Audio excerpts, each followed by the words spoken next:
Donc là, on est devant une parcelle de pommiers de 5 hectares. Le travail qu'on est en train de faire en ce moment, là, c'est l'éclaircissage. C'est-à-dire qu'en fait, ça consiste à faire tomber les fruits en surnombre pour avoir des pommes d'un calibre correct et permettre aussi la refloraison pour pas que les arbres souffrent trop avec une trop grosse charge et d'avoir donc une récolte l'année prochaine. Voilà. Et c'est un travail qu'on fait donc manuellement parce que justement on n'utilise pas de produits chimiques, on fait tout à la main, quoi. Voilà. Un double objectif, c'est de décharger les arbres pour que les pommes qu'on va récolter donc, à l'automne aient un calibre correct, sans faire des pommes énormes mais des pommes avec un calibre correct. Et aussi de permettre à l'arbre d'avoir assez de réserve pour former les boutons à fruits. L'ancien verger que mes parents ont planté, que ma mère en particulier a planté, était un peu plus haut là sur la colline. Et c'est elle qui a créé les vergers ici, donc qui a été à l'origine de l'activité qu'on développe toujours aujourd'hui, donc 60 ans plus tard. Et avec mon père, donc, eh bien, ils ont eu à cœur dès le départ, parce que grâce, je dirais, à leur foi chrétienne, de travailler la terre, mais d'une certaine façon. Parce qu'ils avaient vraiment la conscience qu'ils étaient, voilà, ils recevaient la terre en héritage.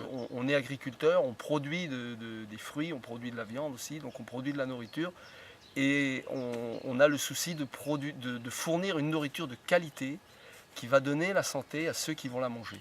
Donc voilà, c'est une conscience qui nous a été transmise par nos parents, mais à travers leur foi chrétienne. Et c'est un héritage qu'on assume complètement, on est complètement dans cet esprit. On participe par notre travail à l'accomplissement de la création que le Créateur nous a léguée pour le bien des créatures, pour que celles et ceux qui vont manger les produits de cette terre eh bien, aient une bonne santé et soient heureux. Et qu'ils puissent dire, par exemple en mangeant une pomme, dire mais mon Dieu, qu'est-ce que c'est bon, voilà. C'est ça l'esprit dans lequel on travaille. On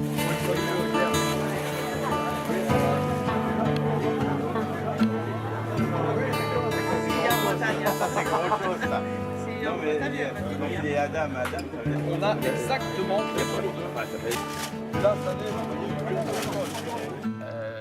à la suite de nos parents qui avaient déjà développé cette notion d'agriculture biologique, c'est-à-dire d'une agriculture où on se passe des produits chimiques de synthèse pour ne pas polluer justement la terre, la création que Dieu nous a donnée, pour pouvoir faire une activité qui est pérenne, qui peut durer dans le temps, qui va durer voilà, 50 ans, 100 ans. La manière dont on travaille, dans 100 ans, dans 150 ans, on pourra toujours travailler comme ça. Et on ne pousse pas la nature, on ne la dope pas pour lui faire cracher pendant 10 années au-delà de ses capacités. Et après, la terre est vidée et on se retrouve, qu'est-ce qu'on fait? Non, voilà, la production, on produit à peu près à l'hectare, disons, 40% de moins qu'en agriculture conventionnelle, mais on assume ce choix. Voilà, et on ne pousse pas la terre, on travaille en fonction de ses capacités. Donc, voilà, donc c'est pour ça qu'on a choisi ce mode de production biologique. Pour nous, c'est tout à fait cohérent, quoi.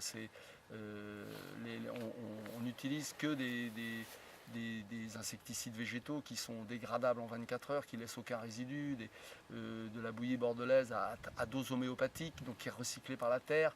Voilà, tout ce qu'on fait, c'est pensé pour permettre que notre activité soit pérenne, qu'elle puisse être pratiquée dans 50 ans, dans 100 ans, sans problème, sans pollution de l'eau, sans pollution des nappes phréatiques, sans pollution de la terre, et qu'on puisse fournir un produit qui fasse plaisir et qui donne la santé. Voilà, c'est ça l'esprit dans lequel on travaille.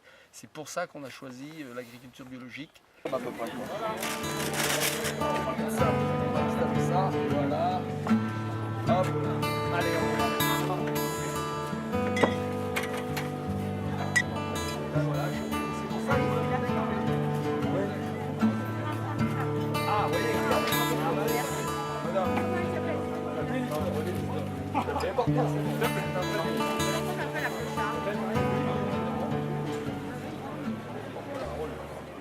L'idée qu'on développe, c'est que c'est vraiment l'être humain qui est au centre de l'activité économique.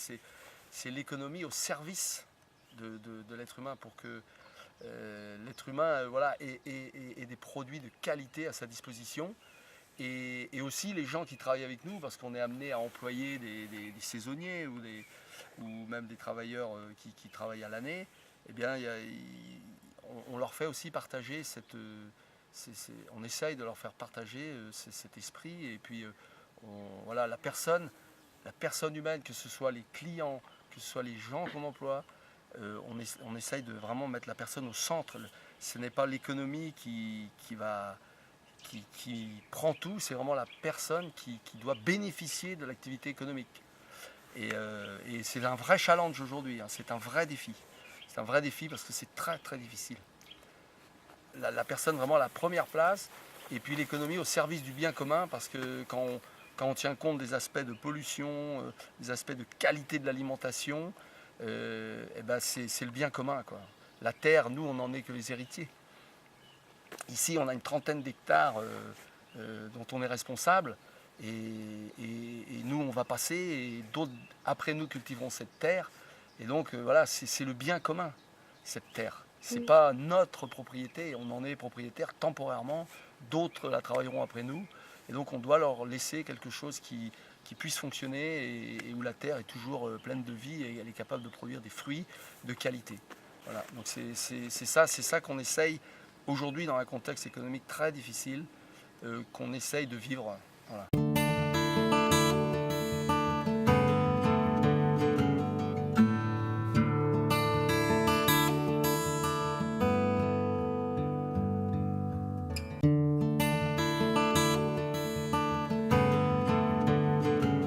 Alors ici on a 19 variétés sur le verger.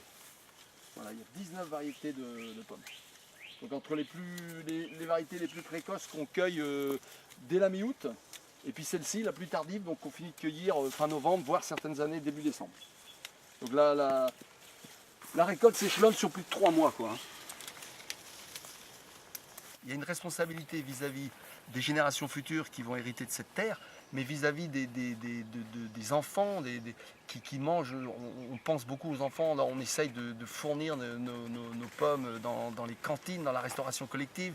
Aujourd'hui, on est dans le très court terme. Les spéculations financières nous font être vraiment dans le très très court terme, et donc c'est pour ça que je dis que c'est très difficile de travailler dans le contexte actuel avec l'esprit dans lequel on travaille, mais malgré tout, on persévère, on espère pouvoir continuer longtemps et transmettre à la nouvelle génération voilà, ce qu'on a reçu, qui pour nous est un trésor et qui ne peut pas se mesurer en termes d'argent, en termes de finances. Voilà. Parce que c'est quelque chose qui est beaucoup plus profond que la simple réussite économique. C'est vraiment tenir compte de tout l'être humain dans sa globalité. Et pour nous, en tant qu'être humain, on grandit en essayant de vivre de cet esprit, de mettre cet esprit à l'œuvre dans le concret, hein, vraiment dans la terre, dans la matière.